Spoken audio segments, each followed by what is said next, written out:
अस्सलामुअलैकुम, क्या हाल है? सब लोग ठीक है? अब आपको पता है कि हमारा दूसरा चैप्टर शुरू किया हुआ है फोर्स एंड मोशन का। आज उसका लेक्चर पहले हमने पढ़ा था स्केलर प्रोडक्ट या डॉट प्रोडक्ट से कहते थे। आज हम पढ़ेंगे वेक्टर प्रोडक्ट जिनसे क्रॉस प्रोडक्ट भी कहते हैं। अच्छा, पहले वाला लेक्चर ध्यान से सुन लेना क्योंकि उसके मिलता है रिवर्स है उसका, मतलब जो उसमें पढ़ा था इसमें उसका रिवर्स होगा। देख कुछ न्यू बातें भी होंगी। आपको पता है 2 सीरीज़ होती हैं, एक अल्फ़ा सीरीज़ होती है और एक बीटा सीरीज़ होती है। अल्फ़ा सीरीज़ उन बच्चों के लिए जो आगे जाके एप्लीकेड ई करना चाहते हैं, ठीक है, उनके छोटा लेक्चर होता है। और बीटा सीरीज़ उनके लिए जो आगे जाके एप्लीकेड ई करना चाहते हैं, उनके लिए बड़ा लेक्चर होगा, उनसे भी ज़्यादा होगा। आज के लेक्चर में कुछ हाई मतलब ऐसी बातें करूँगा, कुछ ऐसी बातें बताऊँगा जो बुक्स में नहीं लिखी हुई, मतलब ना वो तकरीबन 7-8 बुक्सों का निचोड़ है। जैसे मिसाल तौर पर मैंने पंजाब, KPK, सिंध, फेडरल, टैप्टा, NCERT इन सब का निचोड़ होगा है, ठीक है। मतलब वो क्या बुक से, लेकिन कुछ बातें बताऊँगा जो समझने वाली होंगे, कुछ सेंस के लिहाज से होंगे, ठीक हो गया। इसको पढ़ते हैं, चलो।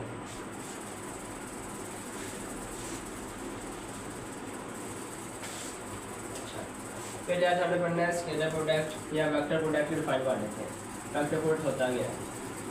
वेक्टर प्रोडक्ट आपने फर्स्ट करो आपके पास एक वेक्टर था, वेक्टर ए था।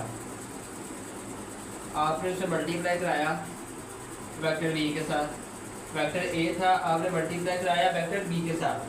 आपके पास कोई फिजिकल क्वांटिटी आती है, सी आ गई है। आपने 2 वेक्टर से मल्टीप्लाई किया, आपके पास कोई फिजिकल क्वांटिटी सी आई है। लेकिन आपने देखा कि ना जो फिजिकल क्वांटिटी आई है वो भी वेक्टर ही है। स्केलर में क्या देखा था? आपने कहा था कि वजह 2 वेक्टर को मल्टीप्लाई किया तो जो क्वांटिटी आई वो स्केलर थी। लेकिन इसमें क्या है, आपने 2 वेक्टर को मल्टीप्लाई किया, फिर जो क्वांटिटी आई वो क्या थी? वेक्टर थी, ठीक हो गया। अब इसको डिफाइन कर, अब इस प्रोडक्ट को क्या कहते हैं? Vector product. इस प्रोडक्ट को क्या कहना है? Vector product. अच्छा, ये नहीं कहना है कि ये वेक्टर प्रोडक्ट है सी, मतलब जो क्वांटिटी आई है 2 वेक्टर को मल्टीप्लाई करके जो क्वांटिटी आई है वो वेक्टर प्रोडक्ट नहीं है। वेक्टर प्रोडक्ट जिसको हम मल्टीप्लाई कर रहे हैं 2 वेक्टर्स को, वो वेक्टर प्रोडक्ट है या क्रॉस प्रोडक्ट है। ये गलती नहीं करनी है। कोई पूछे इनमें से वेक्टर प्रोडक्ट कौन सा है, ये ना आपको अच्छा ए बी मल्टीप्लाई किया फिर सी आ गया, सी वेक्टर प्रोडक्ट है, नहीं। वेक्टर प्रोडक्ट गिवन है, ठीक है, ये ध्यान रखना है इसको, ठीक है। अब इसको डिफाइन करते हैं, कैसे करेंगे?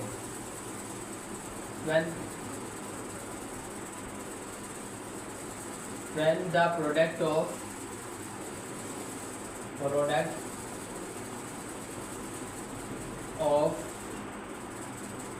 टू प्रोडक्ट कहते हैं मल्टीप्लाई करना, प्रोडक्ट और 2 वेक्टर गिव क्या देती है? क्या आ रहा है? Vector quantity. हमें जब प्रोडक्ट से क्या मिल रहा है? वेक्टर क्वांटिटी मिल रही है, वेक्टर क्वांटिटी। देन फिर दिस प्रोडक्ट इस प्रोडक्ट को कहेंगे, ये वाले प्रोडक्ट को क्या कहेंगे? दिस प्रोडक्ट इज कॉल्ड, क्या कहेंगे? वेक्टर प्रोडक्ट या फिर क्रॉस प्रोडक्ट भी कहेंगे, ठीक हो गया, एक ही बात है। अच्छा, वेक्टर में जो स्केलर प्रोडक्ट बड़ा सा हमें डॉट प्रोडक्ट भी कहता है, क्यों? क्योंकि इन दोनों के दरमियान हमने डॉट लगा रहा था, अब इन दोनों के दरमियान क्रॉस लगा रहे हैं, जैसे क्रॉस प्रोडक्ट भी कह सकते हैं, ठीक हो गया। अब एक बात, बहुत ही इंपॉर्टेंट बात करने जा रहा हूँ। आपके पास इसको मैं मल्टीप्लाई करता हूँ, ऐसे भी लिख सकता हूँ क्या मैं? A multiply B, vector A cross B is equal to A B. पहले हमने क्या लिखा था? डॉट का हमने पढ़ा था A multiply B is equal to A B cos theta, लेकिन इसमें पढ़ना है ए बी साइन थीटा, ठीक हो गया। अच्छा, एक ना बड़ी मज़ेदार बात आता हूँ आपको, बहुत ही छोटी बात है। जब हम स्केलर की बात करते हैं ना, स्केलर की, तो हम हमेशा ही कोस लेंगे, बहुत इंपॉर्टेंट बात है, याद रखने वाली बात है, ठीक है। मतलब किसी बुक में नहीं लिखी हुई, लेकिन यार मेरा खुद का एक्सपीरियंस, जितनी मैंने क्वांटिटी देखी है ना, मेरा खुद का एक्सपीरियंस है, जब भी साइन थीटा आ जाए ना, आपने समझ लेना वो वेक्टर क्वांटिटी है। जहाँ मर्जी आ जाए, किसी भी बुक में आ जाए कोस थीटा, समझो वेक्टर क्वांटिटी है। अगर कोस थीटा आ जाए ना, समझो स्केलर क्वांटिटी है। साइन थीटा पे वेक्टर क्वांटिटी और कोस थीटा पे स्केलर क्वांटिटी, इसको लिख लो अपने पास, ठीक हो गया। अब ये क्या है? कोस थीटा ए क्या है? ये मैग्नीट्यूड है भाई, लेकिन अब आप कहोगे हमने मल्टीप्लाई किया, ये तो वेक्टर प्रोडक्ट है, लेकिन यहाँ तो मैग्नीट्यूड भी लिखी हुई है, लेकिन वेक्टर में तो दो चीज़ें होती हैं, क्या? मैग्नीट्यूड के साथ डायरेक्शन भी होती है, ऐसी है ना। वेक्टर में दो चीज़ें होती हैं, मैग्नीट्यूड भी होती है और डायरेक्शन भी होती है। और मैग्नीट्यूड तो आ गई, अब डायरेक्शन कहाँ है? क्रॉस प्रोडक्ट में हमने ये लिखा था बस कोस थीटा आ गया, वो कितनी मैग्नीट्यूड थी, डायरेक्शन नहीं थी, इसलिए वो क्या था? स्केलर प्रोडक्ट था। अब ये वेक्टर प्रोडक्ट है, ये तो कितनी मैग्नीट्यूड है? A B sine theta. अब वो पूछे ना कि ए बी के साइन थीटा क्या वेक्टर है? नहीं, स्केलर है। इस वक्त ये इतना सा स्केलर है, ये बात याद रखना। मैं लिख देता हूँ, बहुत इंपॉर्टेंट बात। A B sine theta is scalar, scalar है वेक्टर का। अभी तो भाई ये मैग्नीट्यूड है पूरी, ये नहीं करना कि एंगल और साइड डायरेक्शन रिप्रेजेंट कर रहा है, नहीं। अभी ये क्या है? स्केलर ही है। लेकिन अब मैं जब डायरेक्शन लिखूंगा ना, फिर वो क्या बन जाएगा? वेक्टर बन जाएगा। पूरा प्रोडक्ट क्या बन जाएगा? वेक्टर बन जाएगा। अब फर्ज करो आपके पास एक वेक्टर ये है, ए है। ए वेक्टर क्या है? ए। एक वेक्टर बी ये है, या कह लो ऐसे कह लो आसानी के लिए, जो आपकी बुक में लिखा हुआ है वो बना लें। ये बी है, ये है, ये वेक्टर ए है, ये एक प्लेन में पड़े हुए हैं ऐसे करके। एक प्लेन का मतलब क्या है? मतलब ये फिर ऐसे ही मेरा हाथ है ना, ये मेरा हाथ है, एक वेक्टर ऐसे पड़ा हुआ है और ए वेक्टर बी ऐसे पड़ा हुआ है। ऐसे नहीं समझना, ऐसे नहीं है। ये एक प्लेन है, मेरा हाथ क्या एक प्लेन है, ये वेक्टर बी पड़ा हुआ है, इसी तरह ये वेक्टर बी पड़ा हुआ है और ये वेक्टर ए पड़ा हुआ है। ये क्या है? प्लेन है। ऐसे ना बनाना, गलती कर लोगे ऐसे बनाकर। ये प्लेन में पड़े हुए ऐसे करके, ऐसे करके प्लेन में, ठीक हो गया? ये प्लेन में पड़े हुए। अब कहते हैं आपने क्या करना है? एक डायरेक्शन, इस डायरेक्शन हमेशा कहाँ होगी? प्लेन के परपेंडिकुलर। अब बना कर दिखाता हूँ, आप ऐसे समझ लगेगी सही तरह। अब ये मेरा है हाथ क्या प्लेन है, अब ये दोनों प्लेन बना रहे हैं। डायरेक्शन कहाँ होगी? प्लेन के परपेंडिकुलर, ऐसे करके। परपेंडिकुलर ये आ रहा है ना, ये देखो, ये प्लेन बना रहे हैं, ए बी एक ही प्लेन में है, ठीक हो गया? ये क्या है? डायरेक्शन रिप्रेजेंट कर रहा है, ठीक है? देखिए सब। अच्छा, आप ऐसे भी बना सकते हो, ये देखो ए ऐसे, ये ए भी आ गया, ये डायरेक्शन रिप्रेजेंट कर रहा है, ये वाला। मतलब ए भी हमेशा एक प्लेन में चाहिए। अगर ए एक्स प्लेन में है तो बी भी एक्स प्लेन में होना चाहिए। अगर बी एक्स वाई में प्लेन में है तो ए भी वाई प्लेन में होना चाहिए। लेकिन जो डायरेक्शन रिप्रेजेंट करनी है, ये ए भी एक प्लेन में आ गई, एक्स एक्सिस में आ गई, डायरेक्शन कहाँ पे है? वाई में आएगी, ठीक है? ऐसे करके ये वाई में डायरेक्शन आ गई। अब ये एक प्लेन है तो डायरेक्शन क्या होगी? इनके परपेंडिकुलर। कहाँ होगी? इनके परपेंडिकुलर। और डायरेक्शन को रिप्रेजेंट करने के लिए मैंने बताया था आपको पहले इस लेक्चर में कि डायरेक्शन रिप्रेजेंट किससे करते हैं? यूनिट वेक्टर से। इसका यूनिट वेक्टर एन कह देता हूँ, कोई भी एन कह देता हूँ, ठीक हो गया? यूनिट वेक्टर को रिप्रेजेंट कैसे करते हैं? एन हैट से, ठीक हो गया? हैट ऊपर लगा देते हैं, ठीक हो गया? अब ए बी क्या कहाँ पे? ए वेक्टर है, बी वेक्टर है, ठीक हो गया? A B sine theta magnitude आ गई। डायरेक्शन क्या है यहाँ पर? एन है। ये डायरेक्शन रिप्रेजेंट कर रहा है, ये यूनिट वेक्टर होता है। यूनिट वेक्टर ऐसा वेक्टर है जिसकी मैग्नीट्यूड 1 होती है और वो डायरेक्शन रिप्रेजेंट करता है। अब इसकी 1 मैग्नीट्यूड इससे मल्टीप्लाई होगी तो कोई फर्क नहीं पड़ेगा। मैं को फर्ज करो 3 मल्टीप्लाई 1 एन डॉट्स की तरफ 1, इसकी डायरेक्शन है ना 1 4, मैग्नीट्यूड 1 है लेकिन डायरेक्शन होगी 1, तो आंसर क्या आएगा? 3 नोट, है ना?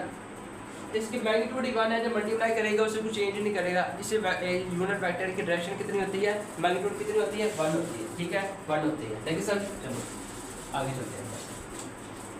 बस का समझा रहे इसे। अच्छा, 1 होती है, ठीक। इसको नोट करो एक बार। अब आगे बातें करेंगे थोड़ी सी, इसे नोट कर लो। हो गया, चलो आगे पोस्ट करके नोट कर लो, जल्दी करो। जो बातें लिखवा रहा हूँ हर एक बार नोट करना, बहुत ही इंपॉर्टेंट बातें लिखवा रहा हूँ मैं यहाँ पर।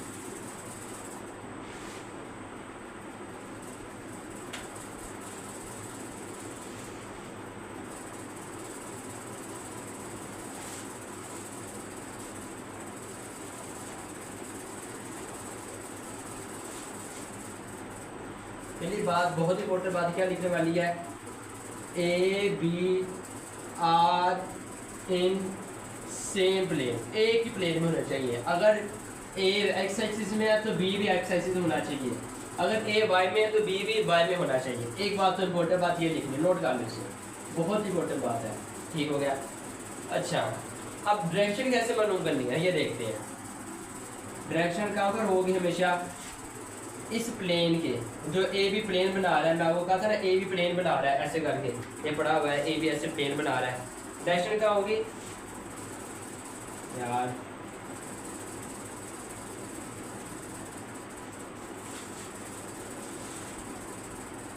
अब देखिए डायरेक्शन क्या है। Direction of vector product is perpendicular. ये परपेंडिकुलर का साइन है, परपेंडिकुलर टू द प्लेन। जो ए बी प्लेन बना रहे हैं ना उसके परपेंडिकुलर होगी हमेशा, ठीक है। यहाँ नोट कर ली बात, जल्दी नोट कर लो। अच्छा, अब फाइंड कैसे करेंगे? डायरेक्शन को मालूम करने का तरीका भी है। क्या है? Right hand rule. Right hand rule, right hand rule, ठीक है। क्या है? Right hand rule. ये क्या कहता है? फिर मैं लिखता हूँ, फिर समझाता हूँ। मैं कहता है रोटेट, पहले मैं लिख लूँ फिर समझाता हूँ। वेक्टर ए इंटू, या तुम कहते टू कंसाइड बी भी कह सकते हो। टू कंसाइड बी, मतलब उसके करीब लेकर जाना। Through smaller angle, through smaller angle of two possible angle, two possible angles.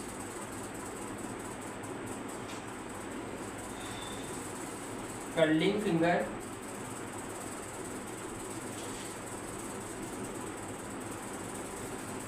is the direction, साथ साथ नोट करते रहो, फिर समझाता हूँ। Direction of rotation, curling finger is the direction of, ऊपर लिख लेता हूँ तारा, ऊपर लिख रहा हूँ। Curling finger is the direction of rotation, और थंब क्या है? Is the direction of vector product. अच्छा, एक और बात आता हूँ। एन जो है ना वो वेक्टर प्रोडक्ट के डायरेक्शन को प्रेजेंट कर रहा है। आपको पहले बात समझाइए, ज़हन में बैठा लो एक बार से। अच्छा, राइट हैंड रूल क्या कहता है? वो कहता है कि आपके पास वेक्टर ए तो बी है। आपके पास ना ये फर्स्ट मेरे पास एक वेक्टर, ये वेक्टर ए है और बी है, एक ही प्लेन में पड़े हुए हैं। आपने क्या करना है?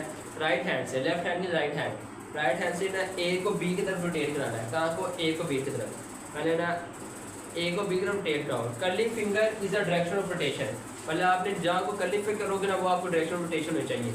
मैं ऐसे रोटेट करना, ए और बी को ऐसे रोटेट करूँ। ये बी है, तो ये ए है, ये बी है, ये ऐसे एक प्लेन में पड़े हुए हैं। मैं ए और बी को ऐसे मूव करा रहा हूँ बी की तरफ, ए को बी की तरफ। अब देखो ए ऐसे, कर्लिंग फिंगर ऐसे मूव कर रहा हूँ, इधर पड़ा हुआ है, ए ऐसे मूव कर रहा हूँ, ऐसे थंब ऊपर को है। मैंने कहा है curling finger is the direction of rotation. Curling finger क्या प्रेजेंट करेंगी? आपकी रोटेशन के डायरेक्शन को। थंब जो है वो प्रेजेंट करेगा यूनिट वेक्टर को या फिर वेक्टर प्रोडक्ट की डायरेक्शन को। ये देख रहा, अभी ए बी है, मैं ए को बी की तरफ रोटेट करा रहा हूँ इस डायरेक्शन में, कर्लिंग फिंगर में इस डायरेक्शन में। थंब का है ऊपर को, मतलब एन कहाँ पर है? ऊपर को, ऐसे। ठीक हो गया? लेकिन सब अब देखो यहाँ पे ऐसे अप्लाई करते हैं ऐसे। ए को बी की तरफ रोटेट करता हूँ, ए ऐसे, एन ऊपर को। ये जो है ना ये एक्स एक्सिस में बाहर को है, बाहर को तो मैं बना नहीं सकता, इसलिए मैंने ऊपर को बना दिया। ठीक है, ये सब बाहर को है, ए बी ऐसे है ना, तो एन बाहर को, बाहर को तो ऐसे बना नहीं सकता, इसलिए मैंने ऊपर को बना दिया, ऐसे तो बन नहीं सकता ना। ठीक है, लेकिन सब चलो ये बात समझ ली। लेकिन इसमें दो तीन बातें और भी हैं। मैंने क्या through smaller angle through possible angle, ये मेरा लेक्चर नंबर 1 जो है ना आप सुन सकते हो, scalar and product. Lecture number 1 इस टॉपिक का, मतलब मैं इस चैप्टर का स्टार्ट में इंट्रो कराया था स्केलर और प्रोडक्ट का। उसमें मैंने काफ़ी सारी बातें की थी। मैंने कहा था अगर आप ये बातें याद कर लोगे तो आगे जाके काम आएंगी। क्यों? क्योंकि उसमें कुछ ऐसी बातें हैं, मतलब हमारे बुक्स में कुछ ऐसी बातें लिखी हुई हैं इस पूरे चैप्टर में जिसके ना उन्होंने ना डिफाइन नहीं की हुई या एक्सप्लेन नहीं किया हुआ, बस ऐसे ना दो लफ्ज़ लिख दिए हैं। ठीक है, मैंने उन बातों का लेक्चर में 1 में एक्सप्लेन किया था, आप सुन सकते हो। टू पॉसिबल एंगल, तो उस एंगल का क्या मतलब है, मैंने वहाँ में बताया था। अगर आप डिटेल में जाना चाहते हो तो लेक्चर में 1 सुन सकते हो। यहाँ पर ए और बी के दरमियान वेक्टर ये एक एंगल बन रहा है थीटा। ठीक है, क्या एक ये एंगल नहीं बन रहा है ए बी के दरमियान थीटा? हाँ, ए और बी के दरमियान ये थीटा बन रहा है, तो क्या ये बाहर से थीटा नहीं बन रहा। ये कौन सा एंगल है? स्मॉलर एंगल है, ये स्मॉल एंगल है देखो। और ये कौन सा एंगल बन रहा है? बड़ा वाला एंगल है, ये लार्ज एंगल है। कौन सा है? लार्ज एंगल है। मैंने क्या कहा था? मैंने कहा आपको रोटेट कैसे करना है? स्मॉलर एंगल से। स्मॉलर एंगल और टू पॉसिबल एंगल। हमारे पास दो ही एंगल बन रहे हैं, एक छोटा बन रहा है और एक बाहर को बड़ा बन रहा है। आपने स्मॉलर एंगल से मूव करना है, मतलब लार्ज एंगल से नहीं मूव करना है। ए को ऐसे मूव करना शुरू करो, ए ऐसे, मैंने ए को इधर से मूव करके नहीं, ये तो बड़े एंगल से हो जाएगा। स्मॉलर एंगल से मूव करना है ऐसे करके, ठीक हो गया। अब तो आप डिटेल फिर लेक्चर पर मान सुन लो मेरा, ठीक है। उसमें मैं डिटेल से समझाया कि दो एंगल कितने हैं, ये कितने का होगा, तो फिर ये कितने का है, अगर ये कितने का तो ये कितने का होगा। तो लेक्चर पर मान सुन लो मेरा। इसलिए मैंने कहा था कि ये इंट्रो है चैप्टर का, मतलब पहले लेक्चर मैंने कहा था कि इंट्रो है, इसमें ऐसी बातें होंगी जो आगे जाके काम आएंगी। इससे लाजमी है कि आप लेक्चर पर मान सुनो मेरा, ठीक हो गया। अच्छा एक और बात, चलो एक बार इसे नोट करो, इस रूल को नोट कर लो जरा। एक और बात समझाता हूँ नहीं, चलो अगर प्रॉपर्टीज में समझाऊंगा, प्रॉपर्टीज में जाकर समझाता हूँ। नहीं चलिए समझा देते हैं, मैं भी कंफ्यूज हो जा रहा हूँ, या भी समझाऊँ या प्रॉपर्टीज में जाकर समझाऊँ, अभी समझा देता हूँ। इस नोट का नोट कर लो, जल्दी करो। हो गया नोट, चलो क्या हो गया, इजी नहीं हो रहा। अच्छा मैं एक बात कहूँ, बड़ी मोटी बात है, एक बार नोट कर लो, आकर मैं समझाऊंगा। ये हमेशा वेक्टर प्रोडक्ट नहीं होता, through smaller angle vector product है, थ्रो स्मॉलर एंगल। मैं समझाऊंगा, टेंशन नहीं लेना, आखिर में जाकर समझाऊंगा। हाल आप अभी तो हम हमारी बुक्स में ये लिखा हुआ है कि ना ए हो बी का क्रॉस प्रोडक्ट जो है वो क्या होता है, वेक्टर क्वांटिटी होता है। लेकिन ये पॉसिबल उस वक्त है जब एंगल जो है ना, इनके दरमियान एंगल वो 10 से कम हो, 10 से कम होगा तो वेक्टर है, उसको नहीं तो फिर स्केलर ही है। तो बात समझाऊंगा आखिर में, ठीक हो गया। यहाँ पे आपने देख लिया, क्या मैं ऐसे बना सकता हूँ,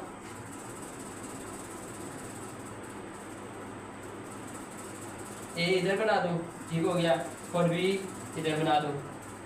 इनके दरमियान एक ये एंगल बन रहा है थीटा और एक ये एंगल थीटा बन रहा है, दो एंगल बन रहे हैं। मैं को ए को बी की तरफ रोटेट करो, कैसे, ए को बी की तरफ, ठीक हो गया। अब राइट हैंड लगा लो, ए को बी की तरफ, ये ए है बी की तरफ रोटेट करा है ऐसे कर, मतलब कि पहले आपने बी को की तरफ रोटेट किया था, डायरेक्शन इधर को आ रही थी। अब ए को बी की तरफ करो, ये ए है ये बी है, curling finger is a direction of rotation. मैं कर्लिंग फिंगर ऐसे कर्ल कर रहा हूँ, पर ए को बी को रोटेट कर रहा हूँ, ए कर्लिंग फिंगर। अब डायरेक्शन क्या है, अंदर को, यहाँ पे डायरेक्शन क्या आ रही है, बाहर को ही देखो, ए को बी की तरफ रोटेट किया, डायरेक्शन बाहर को। यहाँ पे ए को फिर रोटेट करूँगा बी की तरफ, पहले ए ये था बी ये था, अब ए ये है बी ये है, ठीक हो गया। यहाँ पे देखो डायरेक्शन बाहर को आपकी तरफ, यहाँ पे देखना, ए को बी की तरफ रोटेट करता हूँ, ए को बी की तरफ, डायरेक्शन क्या आ रही है अंदर को, बोर्ड की तरफ अंदर को, ठीक हो गया। अब आपने क्या देखा है यहाँ पर डायरेक्शन, इसको ना अंदर को मैं नीचे को रिप्रेजेंट कर, अंदर को मैं जा नहीं सकता, अंदर को जारी बात नहीं रिपीट लगा सकते, तो मैं कैसे रिप्रेजेंट कर रहा हूँ इसे, नीचे एरो बनाते हैं। ये माइनस में ना लिखूँ मैं, क्यों, अगर इसका मैंने प्लस में लिखा है, इसकी डायरेक्शन ऊपर को बनाई है, इसको मैं माइनस बनाऊंगा, क्यों कि अब मैं ए को बी को रोटेट कर रहा हूँ ऐसे करके, ऐसे करके अंदर को डायरेक्शन बना रही है, मैंने नीचे को बना दिया, यहाँ को इधर को पहले से मैंने ऊपर को बना दिया। अब दोनों डायरेक्शन का आपकी रिवर्स हो गया, यहाँ पे प्लस आ रहा है, यहाँ पे माइनस में आ रहा है, ठीक हो गया। अब इसको नोट करो, जल्दी करो, काफ़ी लंबी वीडियो हो गई है, अभी प्रॉपर्टीज भी लिखनी है, जल्दी नोट करो, जल्दी जल्दी, हो गया चलो चलो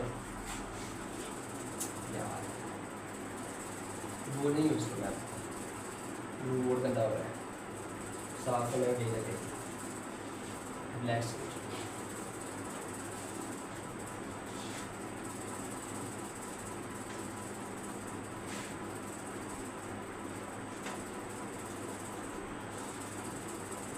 चलो।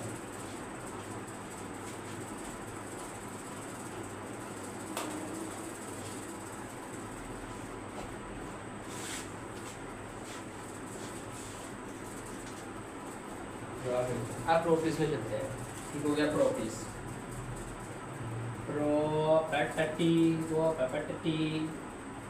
अच्छा क्या है, पहली प्रॉपर्टी, पहले हमने स्केलर प्रोडक्ट में कौन सी प्रॉपर्टी पढ़ी थी, कम्यूटेटिव लॉ, यहाँ पे भी देख लेते हैं कम्यूटेटिव लॉ है या नहीं।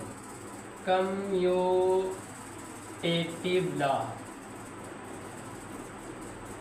डू नॉट ओबे यहाँ पे ओबे नहीं करता, उसकी वजह मैं बताता हूँ, तो बताओ जरा, वेक्टर क्रॉस ए और बी का मैं क्रॉस लूँ जरा, देखना जरा, ए और बी का क्रॉस किया, मेरे पास क्या आया, A B sine theta, direction क्या आ रही है एन को, पहले हमने वो लिया ये वाला के जो यहाँ पे बनाया हुआ था। अगर मैं ऐसे लिखूँ बी क्रॉस ए, तो क्या डायरेक्शन रिवर्स नहीं होगी थी, आपने देखा तो डायरेक्शन रिवर्स हो गई थी, साइन थीटा थीटा, यहाँ डायरेक्शन क्या होगी थी रिवर्स। जब आपने ए और बी को रोटेट किया था डायरेक्शन बाहर को, अगर आप बी अगर ए ऊपर बना दें या बी ने या बी ए कर लो या बी ए को रोटेट करोगे डायरेक्शन क्या होगी अंदर को रिवर्स हो जाएगी, रिवर्स होगी डायरेक्शन। तो मैंने क्या लगाया माइनस, यहाँ भी क्या आ जाएगा minus A B sine theta N, ये माइनस यहाँ पे ले आया स्टूडेंट, ठीक हो गया। क्या ये हो ये बराबर है? नहीं। स्केलर में मैंने कहा था अगर माइनस आ जाए तो कोई मामला नहीं है, इसकी वजह ये है कि स्केलर में कितनी मैग्नीट्यूड होती है, डायरेक्शन नहीं होती। लेकिन यहाँ पे एन आ गया डायरेक्शन, यहाँ तो पूरा मामला ही खत्म हो गया ना। अगर आप ए बी ऐसे रोटेट कर रहे हो, ए और बी कैसे रोटेट कर रहे हो डायरेक्शन अंदर को, ठीक है। या अगर आप ऐसे रोटेट करो डायरेक्शन, यार ए और बी कैसे रोटेट करोगे डायरेक्शन बाहर को, अगर ऐसे रोटेट करोगे डायरेक्शन अंदर को, पूरा मामला ही खत्म हो गया ना, पूरा डायरेक्शन ही रिवर्स हो गई।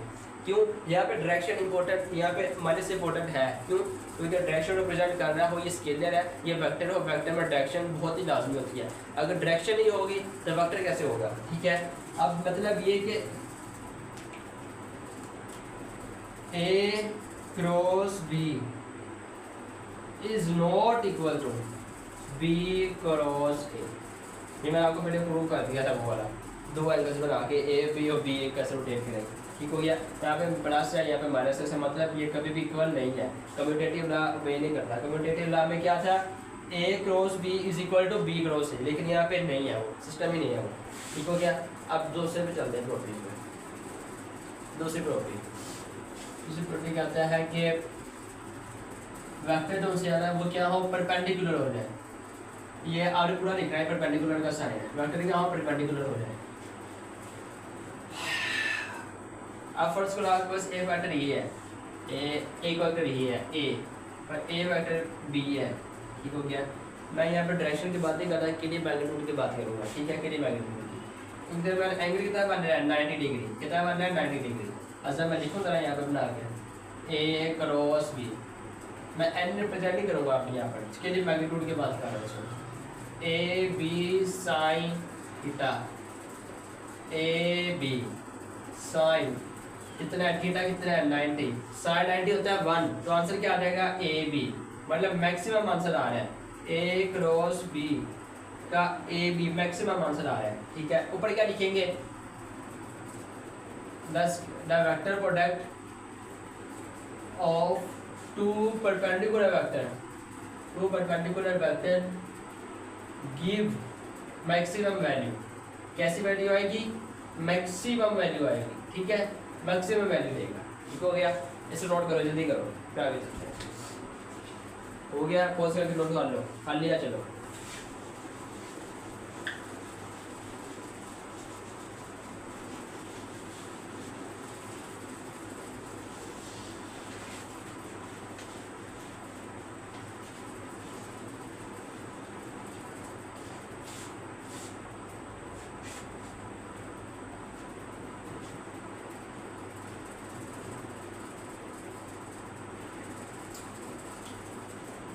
दो प्रॉपर्टी होगी, तीसरी प्रॉपर्टी देख लेते हैं।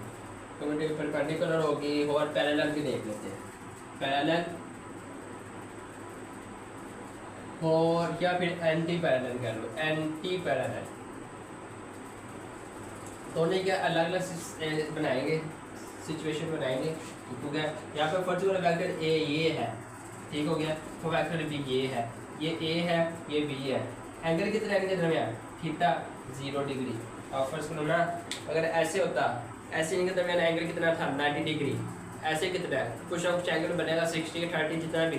जब ऐसे आ जाएंगे कोई एंगल नहीं, ओवरलैप किया कोई एंगल इनके दरमियान, एंगल कितना है 0 डिग्री। यहाँ पे सोल्व कर लेंगे ऐसे, A cross B is equal to A B sine theta, A B sine 0।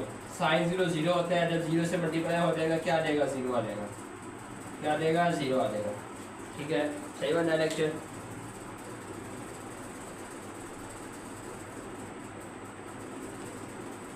सही है। आंसर क्या आ जाएगा, 0 आ जाएगा।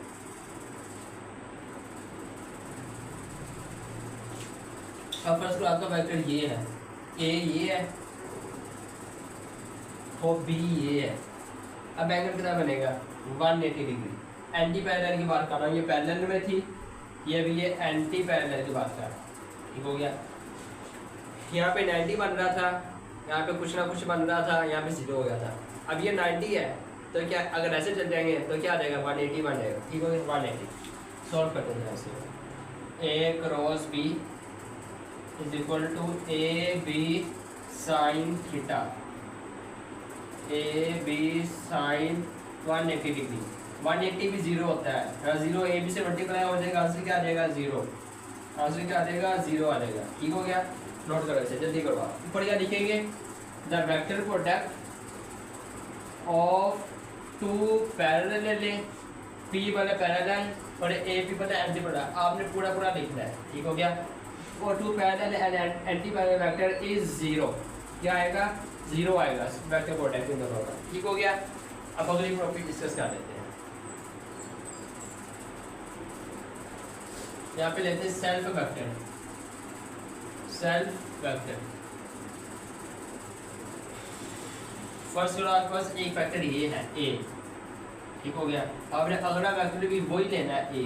अगर आपके पास वेक्टर कोई ए ऐसे है तो आपने ए भी ऐसे ही लेना है। अगर ये ए है तो ये भी ए है, अगर ये ए है तो ये भी ए है, अगर ये ए है तो दूसरा ए भी ऐसे लेना है। सेल्फ लेना है, जैसा मर्जी बनाओ, आपने उस जैसा दूसरा ले लेना है।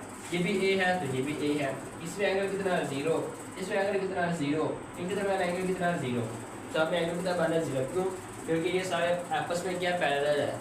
जैसे यहाँ पे आए थे ना पैरेलल थे तो एंगल कितना था 0, यहाँ पे भी क्या है पैरेलल है तो एंगल क्या होगा 0 होगा, ठीक हो गया। समझ जाएगी इस बार इसको उधर एक बार रेस कर लो,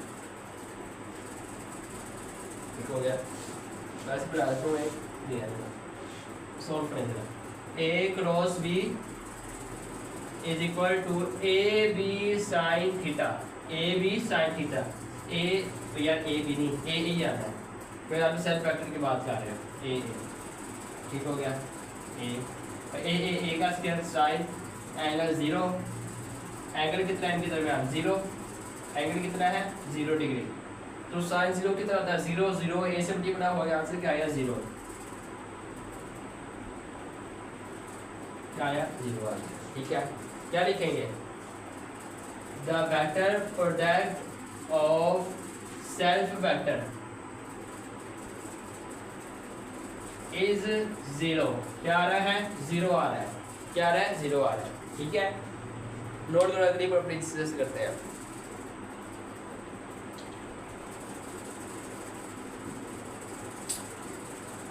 एक और बात, चलो अगली प्रॉपर्टी डिस्कस करते हैं, वो क्या है सेम प्रॉपर्टी, ठीक हो गया। यार जस्ट नोट करो, जल्दी करो, भाई लंबी प्रॉपर्टी है यहाँ पे पूरी नहीं आएगी। हो गया नोट, बहुत सारे नोट कर लो, हो गया चलो।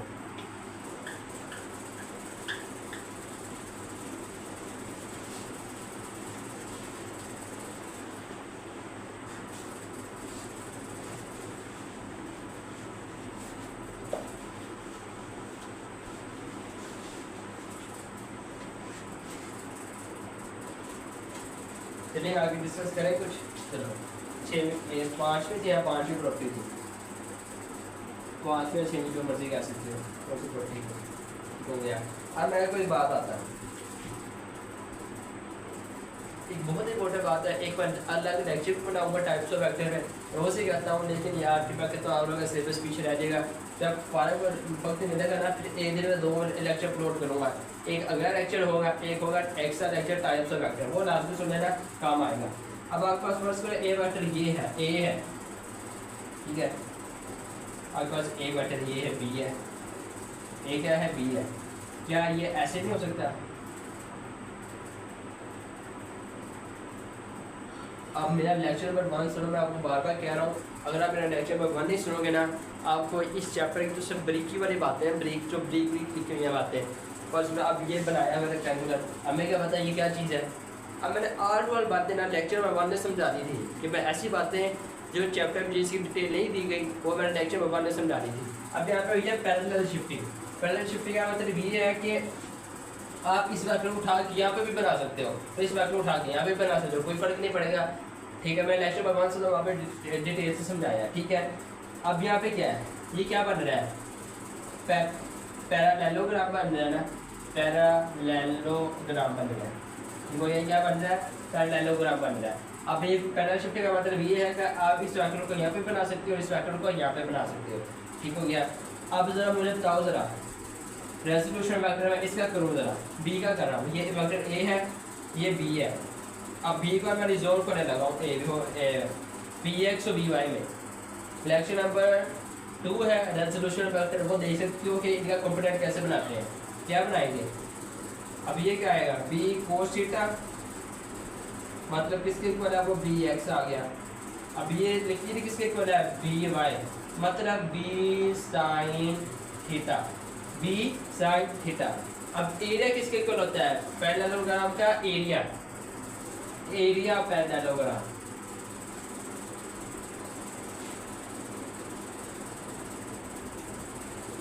एरिया पैरेललोग्राम किसके इक्वल होता है, विड्थ मल्टीप्लाई हाइट, ऐसे होता है ना। एरिया किसके इक्वल होता है, विड्थ ले लो और हाइट ले लो। यहाँ पे विड्थ क्या है, ए है, विड्थ क्या है, ए है, और हाइट क्या है, बी साइन थीटा है। ये विड्थ आ गई और ये हाइट आ गई, क्या आ जाएगा, बी साइन थीटा। देखिए सब, एरिया का फार्मूला क्या आता है, विड्थ मल्टीप्लाई हाइट। ये विड्थ आ गई, ये क्या है, विड्थ है, विड्थ है, और ये क्या है, हाइट है। तो इसकी वैल्यू पुट कर दो, विड्थ की क्या है, ए है, हाइट की क्या है, ए बी साइन थीटा। ठीक है, देखिए सब एरिया पैरेललोग्राम किसका इक्वल है, ए बी साइन थीटा को। ठीक है, पांचवी प्रॉपर्टी ये थी। ठीक है, बाकी सब आगे चलते हैं। अब यहाँ पे चलो एक और सवाल भी हल कर लेते हैं। एक और सवाल बहुत इंपॉर्टेंट सवाल है वो कहता है कि ना आपके पास स्केलर प्रोडक्ट जो है ना, एक वेक्टर प्रोडक्ट वो है 6, ठीक हो गया। और स्केलर प्रोडक्ट जो है ए बी, क्रॉस का मतलब होता है स्केलर प्रोडक्ट या क्रॉस प्रोडक्ट। ये डॉट प्रोडक्ट या स्केलर प्रोडक्ट, इसकी वैल्यू दी है 6 डेल्टा 3, ठीक हो गया। अब वो कहता है कि अब आप एंगल मालूम करो, क्या मालूम करो, एंगल मालूम करो। एक बार क्वेश्चन सोल्व कर रहा हूँ एक आपकी एक्सरसाइज की प्रॉब्लम भी है, एक्सरसाइज वाली प्रॉब्लम, ठीक हो गया। एंगल मालूम करो, क्या करेंगे हम, क्या करते हैं, ए बी क्रॉस थीटा, ठीक है, over A B sine theta लेते हैं, A B sine cos theta over A B, या ऊपर का लेना है वेक्टर प्रोडक्ट, नीचे का लेना है स्केलर प्रोडक्ट। ऐसे लिख लेते हैं, ए बी किसके इक्वल होता है, इसके यानी इक्वल है ए बी साइन थीटा के, तो ये वाला ए बी किसके इक्वल है, ए बी cos थीटा के इक्वल है। हमने कहा था इसकी वैल्यू क्या है 6 और इसकी वैल्यू क्या है, ये पुट कर लो, इसकी वैल्यू क्या है 6, इसकी वैल्यू क्या है 6/3। यहाँ पे क्या आ जाएगा, ए बी से कैंसिल हो गया, ऊपर क्या आया sign theta over cos theta, ठीक हो गया। 6 से कैंसिल हो गया, पीछे रह गया 1/3, ये आ गया वैल्यू, कैंसिल हो गया। अच्छा, sine theta cos theta equal होता है sine theta over cos theta is equal to tan theta, ठीक हो गया। तो फार्मूला याद कर लो, किसके इक्वल है, यहाँ पे क्या देगा tan थीटा, ठीक हो गया। थीटा मालूम करना है, एंगल tan जाकर क्या हो जाएगा, reverse 1/√3 tan reverse is equal to theta. अब आप कैलकुलेट अप करो, ठीक हो गया, 1/tan रिवर्स 1/3 लो, आपका एंगल आ जाएगा। इस बार आपका सोल्व हो गया, ठीक है। चलो देखा कितनी लंबी वीडियो बन गई है, हाँ मैं थोड़ी सी रह गई, अच्छे से कर रही, ठीक हो गया। ये आपका एक प्रॉब्लम भी मैंने क्या कर लिया, सोल्व कर दिया।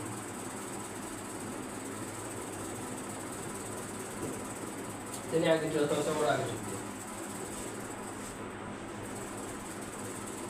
अपना एक इम्पोर्टेंट बात डिस्कस करने लगा हूँ, क्या है वो वाला,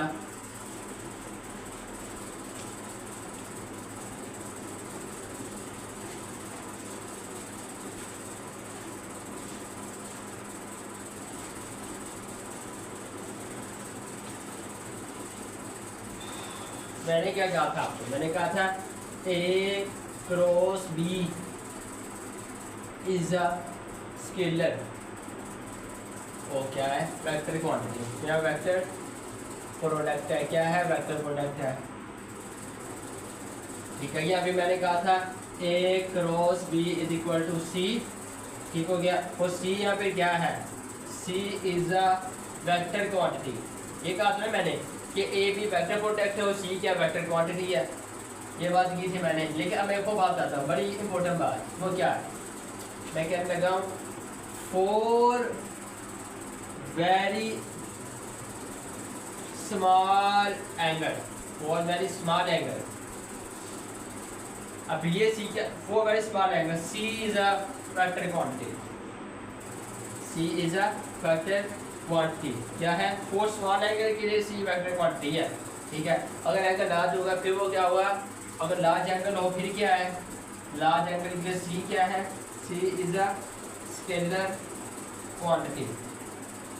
या फिर आप ऐसे भी कह सकते हो for very small angle A cross B is a vector product, और for large angle A cross B is a scalar product, ठीक है। ताकि सब for very small angle A cross B is a vector product, या फिर C is a vector quantity, जो मर्जी कह सकते हो, एक ही बात है। या फिर आप बाद में क्या कहना है, for very large angle A cross B is a scalar product, क्या है, स्केलर प्रोडक्ट बन जाएगा लार्ज एंगल के लिए, और सी क्या बनेगा, स्केलर क्वांटिटी होगी। अब मैं इसको एक्सप्लेन करता हूँ। अच्छा, मैंने आपको बार बार एक बात कह रहा हूँ कि लेक्चर नंबर 1 सुनो, वहाँ पे ऑल टू ऑल डिटेल समझाई हुई है। मैंने तो कहा था कि वेक्टर की होने की 3 वजूहात हैं, ठीक हो गया। अगर कोई भी क्वांटिटी उसके बाद डायरेक्शन भी हो, ठीक है, और मैग्नीट्यूड भी हो, लाजमी नहीं है कि वेक्टर है, लेकिन वेक्टर क्वांटिटी के बाद डायरेक्शन और मैग्नीट्यूड लाजमी होगी। बट होने की 3 कंडीशन है, पहली इसका मैग्नीट्यूड होनी चाहिए, दूसरी उसके पास डायरेक्शन होनी चाहिए, और तीसरी बहुत ही इंपॉर्टेंट बात, तो वह लॉ ऑफ वेक्टर को मैं करता हूँ। यहाँ पे एक लॉ है वेक्टर का, क्या है, कम्प्यूटेटिव लॉ। वो क्या है, θ1 is equal to plus θ2 is equal to θ2 plus θ1। मतलब ये कि a plus B is equal to B plus A ही था ना, बी प्लस ए कर लो, A plus B plus A के इक्वल है ना। ये वेक्टर का लॉ है, ठीक हो गया।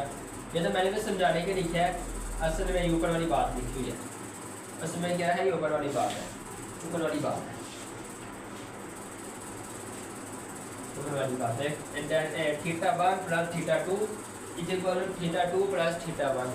अच्छा, इस बात को समझाना कैसे है, समझाना ऐसे है, मेरे पास फर्ज करो एक ये बुक है, तो मैं उससे बात कर रहा था कि θ1 plus θ2 is equal to θ2 plus θ1। ये है एक commutative law of vector addition. हमने पढ़ा था ना, a plus B is equal to B plus A, हमने पढ़ा था a cross B is equal to B cross A equal है ना, ये बात पढ़ी थी हमने, ठीक हो गया।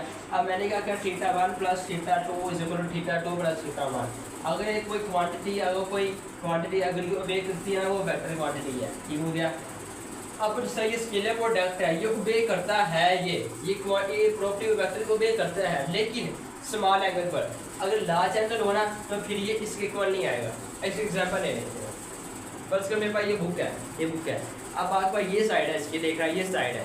अब मैं पहले रोटेट करूँगा 90 डिग्री एक्स एक्सिस में, फिर 90 डिग्री वाई में, फिर बाद में फिर पहले वाई में करूँगा, फिर एक्स में करूँगा, देख रहा है क्या रिजल्ट आएगा। अब पहले ये क्या है, अब ये साइड है आपके पास, अगर मैं ऊपर को मूव करूँगा इसका मतलब है एक्स एक्सिस में, अगर इधर को मूव करूँगा इसका मतलब वाई एक्सिस में। अब देखना ज़रा, अब ऐसे पड़ी हुई है बुक, अब फिर इसको एक्स एक्सिस में 90 डिग्री रोटेट करने लगा। अब ये मैंने एक्स एक्सिस में 90 डिग्री रोटेट कर दिया, अब वाई पे 90 डिग्री रोटेट कर रहा हूँ, ये वाई पे 90 डिग्री रोटेट हो गया। अब आपको कौन सी साइड आ गई, ये वाली। यहाँ से याद कर लो, ये वाली साइड आई थी, स्टार्ट कहाँ से किया था, यहाँ से, और साइड कौन सी आ रही है, ये वाली।